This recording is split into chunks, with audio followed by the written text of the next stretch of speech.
Hey guys, I will show you how to fix this problem on Windows system.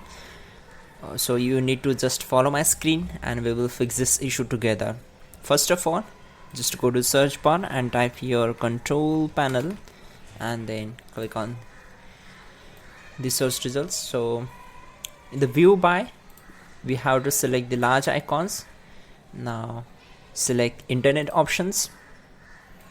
Once we're here, we need to click on the connections tab, then click on LAN settings and make sure you have to uncheck this option. Then click on OK, close this window, close all windows one by one, and in the next method just go to search bar, type view network connection. So from the search results, click here to open it. Once we are here, you need to right click on your internet connection, select properties, go for internet protocol version 4, select it and click on properties.